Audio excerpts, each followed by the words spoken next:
Angle जो है ऐसे करके दो वेक्टर हैं और उनके बीच में जो एंगल है सर वो किसके बराबर है 90 डिग्री के बराबर है। इस तरीके से ये जो एंगल वेक्टर्स के बीच में सर ये कितना है 90 डिग्री के बराबर है। तो यहाँ पे अगर रिजल्टेंट बताएंगे तो यहाँ पे रिजल्टेंट क्या हो जाएगा, यहाँ पे रिजल्टेंट हो जाएगा a square plus b square. चलिए जी, लास्ट टाइम जो हम काम कर रहे थे कि हमने ट्राइंगल ऑफ वेक्टर एडिशन जो है वो पढ़ लिया था। ट्राइंगल ऑफ वेक्टर एडिशन का रिजल्ट जो है सर वो हमने निकाल लिया था कि वहाँ से जो हमारा आंसर बनता है उसके बारे में अगर मैं बात करूँ तो रिजल्टेंट जो है, रिजल्टेंट का फॉर्मूला जो है सर वो हमारे पास है। और रिजल्टेंट का फॉर्मूला हमारे पास क्या था, अंडर रूट ए square plus B square plus 2ab cos theta. कल हमने इसके सवाल लगा लिए थे।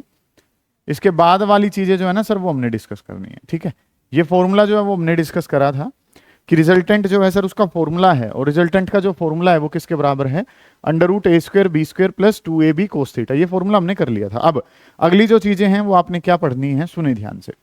किसमें हम ना स्पेशल केसेस कर रहे होते हैं कि सर स्पेशल केसेस जो हैं वो यहाँ पे क्या होंगे। स्पेशल केसेस अलग अलग टाइप के वेक्टर्स के लिए हम यहाँ पे करते हैं। जैसे कि सबसे पहले अगर मैं बात करूँ, सबसे पहला जो काम है सर वो हमने क्या मान लिया कि सबसे पहले हमने मान लिया पैरेलल वेक्टर्स। ठीक है, हम ये काम करने चल रहे हैं और पैरेलल वेक्टर्स के लिए काम कर रहे हैं।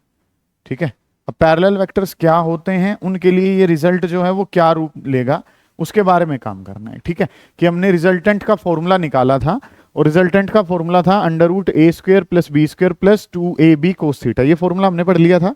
अब काम क्या करना है, इसके स्पेशल केसेस हमने करने हैं जिसके बेसिस पे अगले सवाल हम लगाएंगे। जैसे यही सबसे पहला काम था पैरेलल वेक्टर्स के लिए। अब पैरेलल वेक्टर्स का मतलब क्या है कि दो वेक्टर्स जो हैं उनको पैरेलल वेक्टर कहा जाएगा जब उनकी डायरेक्शन जो है वो क्या है, सेम। ये देखने में कैसे लग रहे हैं, पैरेलल लग रहे हैं। पैरेलल कब हैं, जब ये जो है इसका भी फेस इसी तरफ है या हेड इसी तरफ है और इसका भी हेड कहाँ है, इसी तरफ। ये दोनों वेक्टर जो हैं वो पैरेलल हैं। क्यों, क्योंकि इनकी डायरेक्शन जो है सर वो क्या है, let us consider this is your A vector and this is your B vector. ये वाला ए है और ये वाला जो वेक्टर है ये बी है। ये वेक्टर पैरेलल हैं। कब हैं ये पैरेलल, जब इनके बीच का एंगल जो है सर वो किसके बराबर है, 0 डिग्री के बराबर है। ठीक है, इतनी बात तो कि ये ए ये बी, थीटा इनके बीच में कितना है, 0 के बराबर। ये काम आपने करा तो थीटा की जगह 0 जब लिख लिया तो आर के बारे में जब बात करी तो आर जो है सर वो किसके बराबर है, आर बराबर है under root A square plus B square plus 2ab cos of angle between them. और इनके बीच का जो एंगल है सर वो किसके बराबर है, 0 के बराबर। इनके बीच का जो एंगल है सर वो किसके बराबर है, 0। Vectors are said to be parallel. Vector को पैरेलल कहा जाता है कब, जब उनकी डायरेक्शन सेम है और उनके बीच का एंगल जो है सर वो किसके बराबर है, 0 के बराबर है। वेक्टर्स के बीच का एंगल अगर 0 डिग्री है तो उस टाइम पे हम वेक्टर्स को क्या कहते हैं कि these vectors are parallel to each other. अब कोस 0 की वैल्यू जो है सर वो हमें पता होती है और कोस 0 की वैल्यू अगर मुझे पता है तो ये काम क्या हो जाएगा, A square plus B square plus 2ab। और कोस 0 जो है सर वो किसके बराबर है, कोस 0 बराबर होता है 1 के। ठीक है, ये क्या लिखा हुआ है, कोस 0 और कोस 0 की वैल्यू जो है वो किसके बराबर है, 1। तो ये जो काम है सर ये किसके बराबर होगा, इसको अगर मैं लिखता हूं तो ये क्या हो जाएगा, अंडर रूट ए प्लस बी का होल स्क्वायर, ए प्लस बी का होल स्क्वायर। स्क्वायर से सर रूट कट जाएगा और स्क्वायर से रूट कट जाएगा तो ये आंसर जो है सर वो किसके बराबर आ जाएगा, a प्लस बी के बराबर आ जाएगा। ठीक है, vectors are said to be parallel. Vectors को पैरेलल कहा गया है कब कहा गया है, जब इस तरीके से वेक्टर को रिप्रेजेंट करते हैं और जब दोनों की डायरेक्शन सेम है। डायरेक्शन अगर सेम है तो सर मेन जो इंपॉर्टेंट रोल है वो क्या, कि उनके बीच का एंगल जो है सर वो किसके बराबर होगा, 0। एंगल 0 के बराबर बेटा कोस 0 कितना होता है, 1। ये क्या बन गया, a प्लस बी का होल स्क्वायर। और a प्लस बी का होल स्क्वायर का रूट करेंगे तो क्या हो जाएगा, a प्लस बी। मतलब वेक्टर को सिंपली क्या कर दिया जाएगा, ऐड कर दिया जाएगा। और अगर वेक्टर्स को सिंपली ऐड कर दिया जाता है तो ये जो है वेक्टर को सिंपली अगर ऐड कर देंगे तो this will be your maximum resultant. ये जो रिजल्टेंट होगा ये आपका मैक्सिमम वाला रिजल्टेंट होगा। या इसको अगर मैं कहूं तो this will be the greatest resultant. Greatest का सर क्या मतलब है कि सबसे बड़ी वैल्यू जो है वो यही वाली आ रही होगी जब हम क्या लिखते हैं, इसको a प्लस बी करके लिखते हैं। क्या बात है बेटा, A square plus B square plus 2ab, ये पूरा मिलके ही a प्लस बी का स्क्वायर होता है ना। a प्लस बी का स्क्वायर क्या होता है, a square B square plus 2ab। ठीक है, इसको हमने फिर क्या लिख दिया, ये स्क्वायर से रूट कट गया तो क्या रह गया, a प्लस बी। और जब वेक्टर्स को सिंपली ऐड करा गया है, ये वेक्टर्स का सबसे बड़ा रिजल्टेंट जो है ना वो आता है। फिर नेक्स्ट जो काम है सर, अगले वाली जो बात हम करते हैं उसमें अगर हम काम करें तो फॉर एंटी पैरेलल वेक्टर्स की अगर हम काम करने जा रहे हैं, और किसके बारे में काम करने जा रहे हैं, एंटी पैरेलल वेक्टर्स।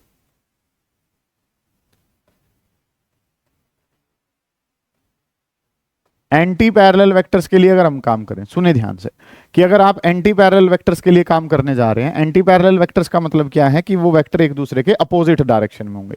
एक वेक्टर अगर ऐसे जा रहा है तो दूसरे वाला उसके कहाँ जाएगा, अपोजिट सेंस में जा रहा होगा। What are anti parallel vectors? जो वेक्टर एक दूसरे के कैसे होते हैं, अपोजिट होते हैं। एक वहां जा रहा है तो एक उसके कहाँ जा रहा है, अपोजिट जा रहा है। और अपोजिट जा रहा है तो सर थीटा जो है वो किसके बराबर होगा, थीटा बराबर होगा 180 डिग्री के। ठीक है, किस तरीके से काम जो है ना वो हमने कर लिया। एंटी पैरेलल वेक्टर्स के लिए एक वेक्टर उस तरफ है तो दूसरे वाला इस तरफ आएगा, तो एंगल उनके बीच में कितना होगा, 180 डिग्री के बराबर होगा। और एंगल अगर इनके बीच में 180 डिग्री के बराबर है तो आर के बारे में बात करूंगा, तो आर जो है सर वो किसके बराबर है, आर बराबर है A square plus B square plus 2ab cos 180। इस तरीके से काम जो है ना सर वो हमने कर लिया। ये चीजें जो है ना वो आपने करनी है कि अगर मैं रिजल्टेंट बताता हूं तो रिजल्टेंट का फॉर्मूला है अंडर रूट ए square plus B square plus 2ab cos 180। इस तरीके से काम जो है सर वो हमने रखा। कोस 180 के बारे में अगर मैं बात करता हूं तो कोस 180 क्या होता है, -1 होता है। तो A square plus B square plus 2ab cos 180। अभी याद रखेंगे जिन बच्चों को नहीं पता है कि सर कोस 180 की वैल्यू क्या होती है, -1 होती है। कोस 180 -1 है तो ये यहाँ पे माइनस लग जाएगा। और इसको अगर मैं लिखता हूं ढंग से तो ये काम जो है सर वो मेरे पास क्या बन जाएगा, ए square plus B square plus का 2ab है तो सर क्या हो जाएगा, माइनस का 2ab हो जाएगा। इसके बारे में अगर मैं बात करूं तो ये वैल्यू जो है वो क्या हो जाएगी सर हमारे पास, a माइनस बी का होल स्क्वेयर। स्क्वेयर से रूट कट जाएगा तो ये आंसर कितना आ जाएगा, ये आंसर आ जाएगा a माइनस का b। और a minus B simple minus कर रहे हैं तो ये लीस्ट रिजल्टेंट है। मतलब कि सबसे कम आंसर कब आएगा, सबसे मिनिमम आंसर कब आएगा, जब एंगल जो है वो कैसा है, 180 डिग्री है। और 180 डिग्री का एंगल है तो इसका मतलब वेक्टर कैसे हैं, एंटी पैरेलल। एक लेफ्ट की तरफ जा रहा है तो एक कहाँ जा रहा है, राइट की तरफ जा रहा है। ठीक है, अब अपोजिट है एक दूसरे को तो ये वाला काम जो है ना वो हम पढ़ रहे होते हैं। ठीक है, ये दूसरे वाला स्पेशल केस हमारा है जिसमें हम क्या कहते हैं कि vectors are anti parallel to each other. Vectors जो है वो कैसे हैं, एंटी पैरेलल। नेक्स्ट जो काम है थर्ड वाले काम पे अगर मैं बात करूं तो वेक्टर्स जो है वो कैसे हैं, अगर हमारे पास परपेंडिकुलर वेक्टर हैं या अगर मैं नाम लूं तो नाम जो है सर वो क्या हो गया, नॉर्मल वेक्टर्स आपके पास हैं। इसी तरीके से अगर हम बात करें तो ऑर्थोगोनल वेक्टर्स हैं, इनके बारे में काम करना है आपने। Vectors are said to be perpendicular. ठीक है, परपेंडिकुलर या नॉर्मल अगर नाम लेते हैं तो ये हमें समझ में आता भी है। ठीक है, एक नया वर्ड जो इसके लिए चला हुआ है वो क्या है, ऑर्थोगोनल वेक्टर्स। ठीक है, ऑर्थोगोनल कह लो, नॉर्मल कह लो या परपेंडिकुलर कह लो, बात का मतलब क्या है, सेम है। ठीक है, vectors are said to be perpendicular. Vector को परपेंडिकुलर कहा गया, कब कहा गया, जब उनके बीच का एंगल जो है सर वो कितना है, 90 degree. Vectors are said to be perpendicular to each other, normal to each other या orthogonal to each other if angle between them is 90 degree. कि दो वेक्टर्स के बीच में एंगल जो है, ऐसे करके दो वेक्टर हैं और उनके बीच में जो एंगल है सर वो किसके बराबर है, 90 डिग्री के बराबर है। इस तरीके से ये जो एंगल वेक्टर्स के बीच में है सर ये कितना है, 90 डिग्री के बराबर है। तो यहाँ पे अगर रिजल्टेंट बताएंगे तो यहाँ पे रिजल्टेंट क्या हो जाएगा, यहाँ पे रिजल्टेंट हो जाएगा ए square plus B square plus 2ab cos of theta. सुने ध्यान से कि काम जो सर वो हमने क्या करना है, आज इसके बेसिस पे बहुत अच्छे सवाल हम लगा रहे होंगे, कंपटीशन ओरिएंटेड वर्क करेंगे। कि रिजल्टेंट बताना है तो अंडर रूट ए square plus B square plus 2ab cos theta. Theta की वैल्यू जो है सर वो यहाँ पे कितनी है, 90 के बराबर है। तो इसके बारे में अगर मैं बात करूंगा तो ये काम क्या हो जाएगा, ए square plus B square plus 2ab और cos of angle, cos of angle जो है सर वो कितना है इनके बीच में, 90। और कोस 90 की अगर मैं बात करूं तो कोस 90 कितना है, 0। तो ये आंसर जो है सर वो हमारे पास क्या रह जाएगा, ये आंसर रह जाएगा अंडर रूट ए स्क्वेयर प्लस बी स्क्वेयर। कोई बात ही नहीं है सर, बेसिक सी चीजें हैं सर। आपने एक फॉर्मूला बताया हुआ है, जो फॉर्मूला क्या है कि r is equal to under root A square plus B square plus 2ab cos theta. आज बस क्या करा है, तीन काम करे हैं। एक बार थीटा को कितना रखा है, 0, एक बार थीटा को क्या रखा है, 180 और एक बार क्या रखा है, 90। तो तीन अलग अलग केसेस हमें पता चल गए हैं। समझ आ गई है यहाँ तक की बातें? कोई बात ऐसी है जो परेशान कर रही है उसे पूछे, नहीं तो उतारें इस काम को, करें जल्दी, शाबाश। लिखे बेटा, एक क्वेश्चन लिखेंगे, द ग्रेटेस्ट एंड, इसके बाद एक सवाल लिख लेंगे, the greatest and least resultant of two forces, the greatest and least resultant of two forces acting at a point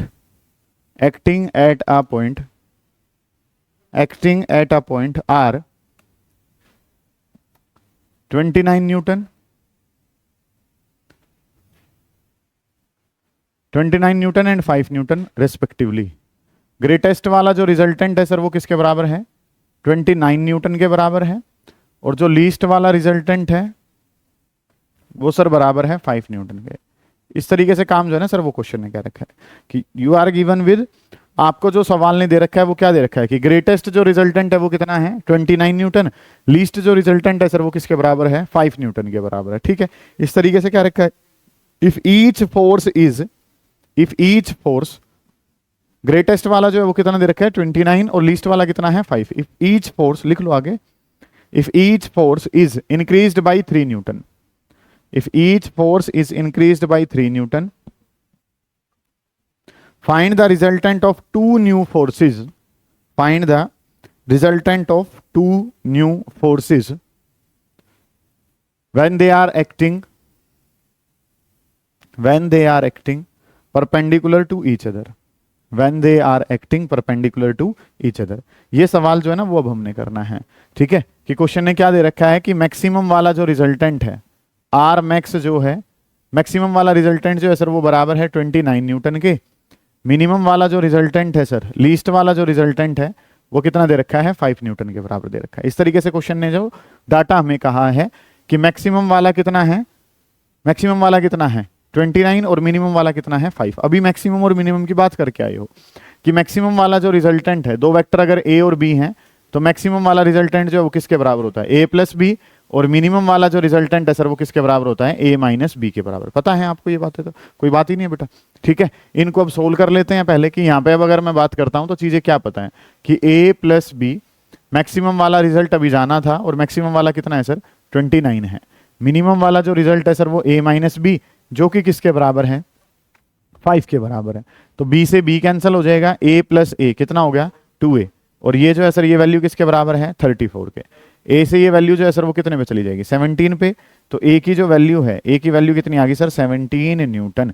ए जो है सर वो किसके बराबर आ गया, ए बराबर पता चल गया 17 न्यूटन के। सही है कि काम जो है सर वो हमें क्या पता है, ए प्लस बी कितना था 29, ए माइनस बी कितना था 5, बी से बी कैंसिल हुआ, 2a किसके बराबर है 34 के, ए से ये वैल्यू 2 से ये वैल्यू कितनी गई 17 पे चली गई, ए किसके बराबर आ गया 17 न्यूटन। ओके, रिपोर्ट है यहाँ तक का काम। फिर आगे अगर मैं बढ़ता हूं तो आगे वाली चीजें जो है सर वो हमने करनी क्या कुछ है उस पर ध्यान दे रहे होंगे। ए पता चला तो बी वाले में रख दो कि 17 plus B is equal to किसके बराबर है 17 प्लस बी बराबर है 29। तो बी के बारे में बात करूंगा तो बी कितना हो जाएगा 29 माइनस का 17, और 29 में से 17 को माइनस करा तो कितना हो गया 12 न्यूटन हमारे पास आ गया कि बी की वैल्यू जो है सर वो किसके बराबर आ गई, बी की वैल्यू कितनी आ गई 12 न्यूटन। समझ आ गई इतनी बात बेटा। अब क्वेश्चन ने क्या कहा है कि सेकंड पार्ट एक तरीके से, जिसमें क्वेश्चन क्या कह रहा है कि ए की वैल्यू को बढ़ा दो, ए में 3 बढ़ा दो, ए में कितना बढ़ा दो 3, ऐसे ही बी जो वैल्यू थी उस बी वाली वैल्यू में भी कितना बढ़ा दो 3 बढ़ा दो। इस तरीके से काम आपने करना है कि ए डैश और बी डैश के बारे में बात करनी है, तो ए में 3 बढ़ा दो, बी जो है उसमें भी कितना बढ़ा दो 3, ए में 3 बढ़ाया तो 17 प्लस 3, और 17 प्लस 3 करा तो कितना हो गया 20 न्यूटन हो गया। ऐसे ही बी में अगर मैं बात करूं तो बी में कितना बढ़ाना है 12 प्लस 3, और 12 प्लस 3 करा तो सर उसका भी आंसर कितना हो गया 15 न्यूटन हमारे पास। क्वेश्चन ने कहा था कि पहले ग्रेटेस्ट जो है ए प्लस बी, लीस्ट जो है बेटा वो क्या है ए माइनस बी, वहां से ए निकाल चुके, वहां से क्या निकाल चुके बी। अब क्वेश्चन क्या कहता है इनमें 3 बढ़ा दो, ए वाले में भी 3 बढ़ा दो, बी वाले में भी कितना बढ़ा दो 3 बढ़ा दो, तो ये 20 हो गया और ये कितना हो गया 15 हो गया। अब एंगल इनके बीच में कितना कर दो 90, ऐसा क्वेश्चन ने कहा है। तो अब रिजल्टेंट बता दो कि अब रिजल्टेंट किसके बराबर होगा। तो अब रिजल्टेंट क्या होगा सर, पहले वाले का square a square plus B square plus 2ab cos theta, मतलब नए वाली वैल्यूज आपने रखनी है यहाँ पे। ठीक है, अब काम जो वो सर क्या हो जाएगा, ए की जगह अगर मैं बात करता हूं तो ए की जगह चीजें जो है सर वो क्या दे रखी हैं, नए वाला ए जो है वो कितना है 20 का स्क्वायर, बी जो है सर वो कितना है 15 का स्क्वायर, प्लस अगला जो काम है सर वो हमारे पास क्या है, डबल ऑफ ए की जगह 20, बी की जगह कितना है 15, और कोस ऑफ एंगल कितना है 90, और कोस 90 किसके बराबर है 0 के बराबर। यहाँ पे अगर मैं बात करता हूं तो ये वैल्यू किसके बराबर है सर 400, ये कितना हो जाएगा 225, दोनों को करेंगे 625 का रूट करूंगा तो कितना आ जाएगा 25 न्यूटन हमारे पास आ जाएगा। कितना आंसर आ जाएगा 25 न्यूटन हमारे पास। समझ आई है बातें आपको कि यहाँ पे मैक्सिमम पता है, मिनिमम पता है, दोनों इक्वेशन से ए निकाल लिया और क्या निकाल लिया बी निकाल लिया। ए और बी को जब निकाला तो नए वाला ए प्लस कितना 3, नए वाला बी, बी प्लस 3, एक 20 है एक 15 है, वैल्यूज को रखा, पुट करा, सोल्व करा, हमारे पास हमारा आंसर आ जाएगा। समझ आ गई ये बातें? कर लीजिए इस काम को, फिर आगे बढ़ेंगे। निपटाएं, शाबाश। नेक्स्ट जो क्वेश्चन है, ठीक है, अभी 3-4 सवाल इसके बेसिस पे और लगा रहे हैं, ठीक है। नेक्स्ट जो क्वेश्चन है वो अच्छा है, कैलकुलेशन के बेसिस पे लिखें इस सवाल को। Two forces equal to P and 2P newton. Two forces equal to P and 2P newton. एक जो फोर्स है वो किसके बराबर है? P के, और दूसरे वाला फोर्स है वो कितना है? 2P के। Two forces P and 2P acts at a particle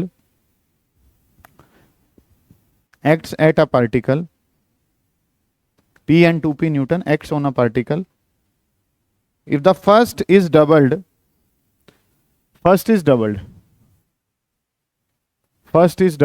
and second is increased by 20. First is doubled and second is increased by 20। ये काम जो है ना वो क्या रखा है क्वेश्चन ने, कि चीजें जो है वो आपके पास कुछ कैसे हैं, सुनिए ध्यान से, कि एक जो फोर्स है P है उसको क्या कर दिया? डबल कर दिया। दूसरे वाला जो था क्या था? 2P था, उसको क्या कर दिया? उसमें 20 जो है वो इंक्रीज कर दिया गया, ठीक है। द डायरेक्शन ऑफ रिजल्टेंट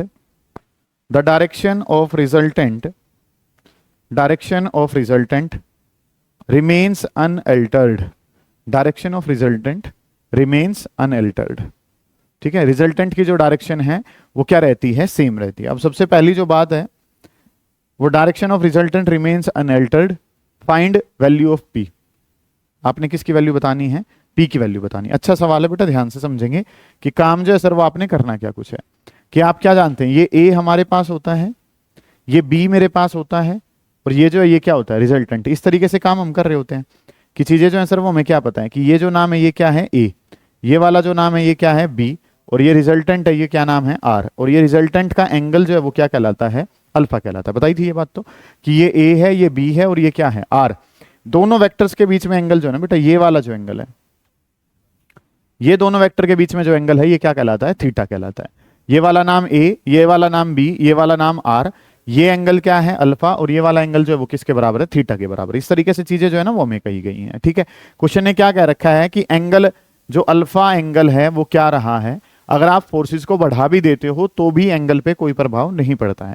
और क्या थीटा को कहीं चेंज करने के लिए कहा है? नहीं। तो एंगल थीटा जो है सर वो भी क्या रहेगा? सेम रहेगा, ठीक है। यहाँ पे अगर मैं बात करता हूं तो ये पहले वाला है तो इसको नाम क्या दे दिया? A, और ये दूसरे वाला है तो इसको नाम क्या दे दिया? B नाम दे दिया। इस तरीके से काम हमने कर लिया। क्वेश्चन ने दो फोर्स दिए हैं, पहले वाले को क्या कहते हैं? A, दूसरे वाले को क्या कहते हैं? B। पहले वाले को क्या कहा है? P, दूसरे वाले को क्या कहा है? 2P। क्वेश्चन ने क्या बोला है कि पहले वाले को डबल कर दो, तो P को डबल करके कितना कर दिया? 2P। दूसरे वाले में 20 बढ़ा दो तो 2P में कितना जोड़ दिया? 20 जोड़ दिया। तो आपका एंगल जो है सर वो क्या रहता है? सेम रहता है। यहाँ पे जब हम बात करते थे तो टेंजेंट अल्फा का फॉर्मूला निकालते थे, और टेन अल्फा का फॉर्मूला क्या होता था? B sign theta divided by A plus B cos of theta. इस तरीके से काम जो है ना सर वो हम करते थे, कि फॉर्मूला जो है सर वो हमारे पास क्या होता था कि टेन अल्फा का फॉर्मूला होता था B sign theta divided by A plus B cos of theta. ये फॉर्मूला जो है ना सर वो हम लगाते थे, ठीक है। तो टेन अल्फा के बारे में अगर मैं बात करूं तो टेन अल्फा क्या है? B sign theta divided by कितना? A plus B cos of theta. तो इस वाले केस में यहाँ पे अगर मैं बात करता हूं, यहाँ पे चीजें अगर बनानी हो तो इसमें टेन अल्फा निकालो पहले, क्योंकि डायरेक्शन ऑफ रिजल्टेंट जो है वो टेन अल्फा से दी जाती है। तो टेन अल्फा अगर निकालता हूं तो B की जगह कितना है? 2P साइन थीटा, ठीक है। इस तरीके से काम कर लिया कि B sine theta A plus B cos theta. A की जगह कितना है? P प्लस B कोस थीटा की बात करूंगा तो B की जगह कितना है? 2P, और इंटू में कितना हो गया? Cos theta. इस तरीके से काम हमने कर लिया। क्योंकि उसने, आप टेन अल्फा क्यों निकाल रहे हो सर यहाँ पे? क्योंकि उसने क्या वर्ड कहा है? उसने एक लाइन बताई है। क्या बताई है? बताओ। Direction of resultant remains unaltered, कि डायरेक्शन ऑफ रिजल्टेंट की डायरेक्शन को किससे दिया था? टेन अल्फा से। जितना टेन अल्फा यहाँ पे है उतना ही टेन अल्फा यहाँ पे है, ऐसा क्वेश्चन ने कहा है आपको, कि दो केसेस में आपने फोर्सेस को बदला लेकिन जो रिजल्टेंट की डायरेक्शन है सर वो क्या रही है? सेम रही है। टेन अल्फा सेम ही रहा है, तो जिसको क्या कहा? B sine theta A plus B cos theta. B की जगह क्या है? 2P sine theta A plus B cos theta. इस तरीके से क्वेश्चन ने कहा था। यहाँ पे टेन अल्फा निकालूंगा इस वाले केस में तो टेन अल्फा यहां पे अगर निकालेंगे तो क्या होगा, बी की जगह नाम क्या है अब, 2p plus 20 b sign theta divided by a plus B cos theta. A की जगह कितना है 2p plus B cos theta, b cos theta की जगह बात करूंगा तो क्या हो जाएगा 2p प्लस 20 और इंटू में कितना हो गया कोस थीटा। ये काम जो है ना सर वो हमने कर लिया। इन बातों पे आपने ध्यान देना है कि चीजें जो है सर वो हमारे पास क्या है, आपने P को डबल कर दिया, क्वेश्चन ने कहा था कि पहले वाले फोर्स को डबल कर दीजिए। दूसरा जो काम है सर वो क्या कह रखा है कि दूसरे वाले में 20 को जोड़ दीजिए, तो 2p में कितना जोड़ दीजिए 20 जोड़ दीजिए। तो आपकी जो डायरेक्शन ऑफ रिजल्टेंट है अगर वो अल्फा थी पहले, तो बाद में भी वो वैल्यू जो है वो कितनी ही रही है, अल्फा ही रही है। तो टेन अल्फा का फॉर्मूला बी साइन थीटा ए plus B cos theta, B sign theta ए प्लस बी कोस थीटा, ये काम कर लिया। ऐसे ही tan alpha b sign theta A plus B cos of theta, ये काम जो है ना वो हमने करना है। क्वेश्चन ने क्या कहा है कि ये टेन अल्फा बराबर है, तो इस इक्वेशन को अगर मैं फर्स्ट कहूं, इस वाली इक्वेशन को अगर मैं क्या कहूं सेकंड, दोनों को अगर मैं कंपेयर करूं तो दोनों के लेफ्ट साइड जो है वो क्या है बराबर, तो दोनों के राइट भी क्या हो जाएंगे बराबर हो जाएंगे। तो इन दोनों इक्वेशन को अगर मैं इक्वेट करता हूं फ्रॉम फर्स्ट एंड सेकंड, क्योंकि ये वाला केस जो है वो बाकी क्वेश्चन से अलग चला गया। क्यों हो रहा है सर अलग क्वेश्चन ये, क्योंकि बाकी सभी क्वेश्चन में आप रिजल्टेंट का फॉर्मूला लगाते थे कि r इज इक्वल टू किसके बराबर है, अंडर रूट ए square B square 2ab cos theta. यहाँ पे जो काम है वो किसके लिए हो रहा है, डायरेक्शन वाला काम हो रहा है, ठीक है। इस वजह से चीजें बदल गई हैं। तो इसको अगर मैं लिखता हूं तो काम जो है सर वो हमने क्या कर लिया, ये वाली चीजें जो है वो क्या बन जाएंगी 2p sign theta divided by p plus 2p cos theta, ठीक है। ये वाला फॉर्मूला तो कहां से उठाया, ये वाला 2p sine theta p plus 2p cos theta, ये तो यहां से उठा लिया। इस दूसरे वाले के बारे में अगर मैं बात करता हूं तो दूसरे वाला जो है सर वो हमारे पास क्या बना था 2p प्लस 20 इंटू में क्या था साइन थीटा, यहां पे कितना था 2p प्लस 20 और कोस ऑफ थीटा। ये चीजें जो हैं वो समझ में आनी चाहिए कि बताई क्या जा रही है, आप लोगों को पता होना चाहिए इसके बारे में। सुने ध्यान से, जैसे कि कंसेप्ट जो है सर वो हमने क्या जाना था कि एक फोर्स को डबल कर दिया, तो P को क्या कर दिया 2p कर दिया, दूसरे वाले में 20 बढ़ा दिया, 2p था उसमें बढ़ा दिया, कितना बढ़ा दिया 20 को बढ़ा दिया। क्वेश्चन क्या कहता है कि एंगल अल्फा जो है वो क्या रहता है सेम। अब टेन अल्फा का फॉर्मूला पता है कि B sign theta A plus B cos theta, B sign theta A plus B cos of theta, ये काम हमने करके देना था। दोबारा से टेन अल्फा लगाया तो B sign theta A plus B cos of theta, इस तरीके से चीजें कर ली। दोनों जगह वैल्यू क्या थी सेम। समझ आ रही है बेटा मैं क्या करवा रहा हूँ, कोई दिक्कत है नहीं है जी। अब दोनों को आपने इक्वेट कर दिया क्योंकि दोनों जगह टेन अल्फा जो है वो तो क्या ही रहा था सेम। अब इसको सोल्व करने के लिए चलते हैं, थोड़ा सा सोल्व करने में भी ध्यान रखना है। साइन थीटा से सर क्या हो जाएगा, साइन थीटा कैंसिल हो जाएगा, ठीक है। यहाँ पे ये कितना है 2p है, नीचे से अगर मैं बात करूं नीचे से मैं p कॉमन ले लूं, नीचे से p कॉमन लिया तो मेरे पास क्या बन गया 1 प्लस 2 कोस थीटा, 2p था ये p कॉमन लिया तो क्या बचा 1 प्लस 2 कोस ऑफ थीटा हमारे पास बन गया। ये चीज आपके पास बन रही है। ऊपर से वहां से 2 को कॉमन लूंगा तो कितना बन जाएगा p प्लस 10 हमारे पास बन जाएगा, ठीक है। 2 कॉमन लिया तो p प्लस 10, यहां से भी 2 को अगर मैं कॉमन ले लेता हूं सारों में से तो 2 कॉमन लेंगे तो ये क्या बनेगा p प्लस यहां कितना हो जाएगा p प्लस 10 और इंटू में कितना कोस ऑफ थीटा। इस तरीके से काम जो है वो हमने कर लिया, ठीक है। ये चीजें जो है वो आपके पास हैं, 2 कॉमन लिया तो p प्लस 10, 2 कॉमन लिया तो p प्लस 10 और इंटू में कितना कोस थीटा, ये 2p और इस तरीके से काम है। p से सर क्या हो जाएगा p कैंसिल हो जाएगा, ठीक है। अगला जो काम है 2 से सर क्या कर लेते हैं 2 कैंसिल कर लेते हैं। ये वाला किसी से कैंसिल हो नहीं रहा है, या तो इसको दोबारा मल्टीप्लाई कर दो, ठीक है, नहीं तो वैसे भी रख सकते हैं, कोई इशू नहीं है, ठीक है। इसमें अगर मैं बात करूं इसको एज इट इज ही रख लेते हैं, इसका कॉमन लेना फायदा नहीं दे रहा है, तो इसको एज इट इज रख लेता हूं। तो ये कितना हो गया 2p प्लस 20 और इंटू में कितना हो गया कोस थीटा। इस तरीके से प्रोजेक्ट जो है ना सर ये आप बना लिए, ठीक है जी। अब यहाँ पे इसकी मल्टीप्लाई को ऊपर लेकर आता हूं तो ये कितना हो गया 2p प्लस 2p की मल्टीप्लाई अंदर ही कर दूं तो 2p की मल्टीप्लाई कोस थीटा से और 20 की मल्टीप्लाई कोस थीटा से, तो ये क्या हो गया 2p cos theta plus 20 cos theta. इस तरीके से काम कर लिया इज इक्वल टू, इस वाले को ऊपर लेके जाऊंगा तो ये कितना है p प्लस 10 पहले से ही मौजूद है, और यहां पे जो ये आया है ये क्या है 1 plus 2 cos theta.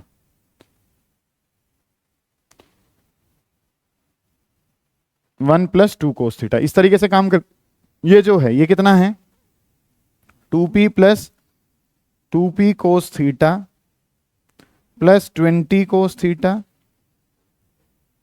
Is equal to, इसकी मल्टीप्लाई करूंगा, एक बार p की मल्टीप्लाई दोनों से कर दूंगा, एक बार 10 की कर दूंगा, तो p की करी तो ये तो p रह जाएगा, फिर p की करूंगा अंदर तो क्या हो गया 2p कोस थीटा हो जाएगा, 10 की करूंगा तो 10 की 1 से करूंगा तो 10 और प्लस में कितना हो जाएगा 20 कोस ऑफ थीटा। इस तरीके से काम कर लिया।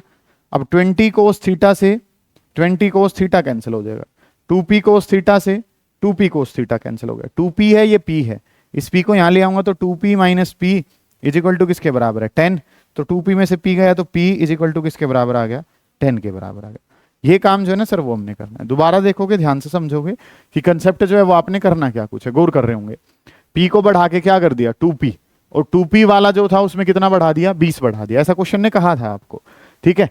tan अल्फा जो है वो क्या रहता है सेम, tan अल्फा की वैल्यू निकालनी आती है हमें, वहां पे वैल्यूज को पुट करा, दोनों में से सिंपल मैथमेटिक्स को सोल्व करा, आपके पास आपका आंसर आ जाएगा। कोई पार्ट ऐसा है, कोई पॉइंट ऐसा है जहां समझना है उसको बताओ। इस कैलकुलेशन को करके देखना है आपने खुद से, उतार लीजिए इस काम को, फिर आगे चलेंगे। निपटाएं शाबाश। कंसेप्ट जो है वो अगला क्या है कि अगर हमारे पास इस तरीके से चीजें हैं, गौर कर रहे होंगे बेटा, ये जो है हमारे पास ए वेक्टर है, ये वाला जो वेक्टर है सर ये हमारे पास क्या है बी वेक्टर है। ध्यान से समझे कि ये हमारे पास ए वेक्टर है, ये हमारे पास क्या है बी वेक्टर है। तो हम ये जानते हैं सर इन वेक्टर्स के बीच में ये वाला जो एंगल है ये क्या लिया जाता है, एंगल थीटा लिया जाता है। ये जो एंगल है सर वो क्या लिया जाता है, एंगल थीटा लिया जाता है, ठीक है। इस तरीके से काम है। और यहाँ पे अब अगर हम बात करते हैं तो जो रिजल्टेंट का फॉर्मूला आता है, तो रिजल्टेंट का फॉर्मूला क्या आता था, a square plus B square plus 2ab cos of theta. इस तरीके से काम कर लिया, ठीक है। और ये रिजल्टेंट जो है सर वो हमारे पास क्या था, अच्छा ये वाले हमने स्मॉल ले रखे हैं तो यहाँ पे भी इसको कैपिटल ले लेते हैं, ठीक है, क्योंकि मैंने वहां पे कैपिटल वर्ड यूज कर लिया है। तो ए रिजल्टेंट जो है ए और बी का एडिशन, ठीक है। इस रिजल्टेंट को क्या कहा जाता था, a vector plus b vector, और a vector plus b vector का क्या है ये मैग्नीट्यूड है, ठीक है। A vector plus b vector का मैग्नीट्यूड जो है वो किसके बराबर था, अंडर रूट ए square plus B square plus 2ab cos theta. ये चीज हमें पता थी क्योंकि ये वाला वेक्टर जो है सर वो क्या था ए, ये वाला क्या था बी, तो a प्लस बी जब निकाला तो क्या था अंडर रूट ए square plus B square plus 2ab cos theta, ठीक है। अब आपको क्या पता है कि ये वेक्टर ऊपर की तरफ है तो क्या माना गया इसको b। अगर इसी वेक्टर की मैं डायरेक्शन बदल देता हूं तो वो क्या हो जाएगा माइनस बी हो जाएगा, क्या हो जाएगा माइनस का बी, डायरेक्शन बदल गई ना। ये क्या है प्लस एक्स एक्सिस है, तो इसी काम को अगर इस तरफ बढ़ा दूंगा तो ये क्या हो जाएगा माइनस का एक्स एक्सिस। ऊपर की तरफ क्या है पॉजिटिव वाई एक्सिस है, तो नीचे की तरफ कर दूंगा तो माइनस का वाई। तो अगर इसमें ये वाली बात बड़ी इंपॉर्टेंट है, आजकल कंपटीशन में ट्रेंड में है ये कि ए वेक्टर तो सर एज इट इज ही रखा, आपने जो बी वेक्टर है उसको कहां बना लिया, डायरेक्शन अपोजिट में बना लिया, ठीक है। सुनो बेटा ध्यान से, ठीक है। ये जो नाम है सर ये क्या नाम है, ए वेक्टर है, ये बी वेक्टर था तो ये यहां पे क्या बन के आ गया है माइनस बी आ गया। समझ आ रही है ये बात मैं क्या बता रहा हूं आपको, ठीक है। अब अगर मैं बात करता हूं बेटा तो चीजें जो हमें क्या पता है कि वेक्टर्स के बीच में एंगल अब ये वाला बनेगा। एक छोटी सी बात बताओ कि ऊपर वाला एंगल कितना था, थीटा था, तो ये वाला कितना हो जाएगा 180 माइनस थीटा हो जाएगा, क्योंकि ये जो है ये क्या बनी है एक लाइन बनी है, और लाइन पे अगर एक एंगल थीटा तो दूसरे वाला कितना 180 माइनस थीटा, क्योंकि दोनों एंगल का सम कितना होना चाहिए 180 होना चाहिए। ओके रिपोर्ट है यहां तक का काम। नेक्स्ट जो काम है सर वो हमने क्या करना है, ये ए है, ऊपर की तरफ जाना अगर प्लस बी है तो नीचे की तरफ आना क्या हो जाएगा माइनस का बी हो जाएगा, ठीक है। अब इन वेक्टर्स के बीच में जो ये एंगल है, इन वेक्टर्स के बीच का एंगल जो है सर, इन वेक्टर के बीच में एंगल कितना है 180 माइनस का थीटा हमारे पास। तो इनका अगर रिजल्टेंट बताएंगे तो वो क्या होगा मैग्नीट्यूड ऑफ ए, क्योंकि वेक्टर कभी भी माइनस नहीं होते हैं, ए प्लस ऑफ माइनस बी, क्योंकि पहले काम क्या था ए प्लस क्या था बी, अब क्या है ए तो ए है ही लेकिन प्लस वैल्यू जो है वो क्या है यहाँ पे माइनस का बी मेरे पास आ रही है, ठीक है। क्योंकि बी की जगह मुझे क्या रखना पड़ेगा माइनस का बी रखना पड़ेगा। तो इसके बारे में अगर मैं बात करूं तो ए माइनस बी अगर मैं कहूं, क्योंकि प्लस इंटू माइनस तो क्या ही हो जाएगा माइनस, तो ये वैल्यू क्या आ जाएगी अंडर रूट ऑफ यहाँ पे सारी चीजें ए स्क्वेयर प्लस क्या हो जाएगा बी स्क्वेयर प्लस 2ab। और कोस ऑफ एंगल के बारे में अगर बात करें तो कोस ऑफ एंगल जो है सर वो क्या है 180 माइनस का थीटा हो गया। कोस ऑफ एंगल जो है सर वो किसके बराबर हो गया 180 माइनस थीटा। कोस 180 माइनस थीटा किसके बराबर होता है माइनस कोस थीटा के। ये बात आपको याद करनी है कि कोस 180 माइनस थीटा और कोस 180 माइनस थीटा किसके बराबर है माइनस का कोस थीटा के। तो यहां पे अगर मैं बात करता हूं तो ये काम जो है सर वो क्या बन जाएगा अंडर रूट ए square plus B square minus का 2ab कोस थीटा। फॉर्मूला जो है सर वो क्या बनेगा, a square plus B square minus का 2ab कोस थीटा। ये काम जो है ना वो हमने करना है। जो बच्चे कंसेप्ट समझना चाहते हैं उनके लिए मैंने कंसेप्ट बताया, ये प्लस बी है तो वो क्या होगा माइनस बी, ये थीटा है तो वो कितना होगा 180 माइनस थीटा। जिनको मतलब नहीं है वो क्या याद करें कि अगर ए प्लस बी है यहाँ पे तो ये क्या लगा हुआ है प्लस का साइन है, और अगर यहाँ पे माइनस है तो यहाँ पे क्या लगा हुआ है माइनस का साइन। वो इस तरीके से समझ सकते हैं, ठीक है। जिसका जैसे मन करे वो वैसे कर लेगा, निपटा लेंगे इस काम को। कोई दिक्कत आ रही है उसे पूछ लेंगे, ठीक है, कर लेंगे बेटा।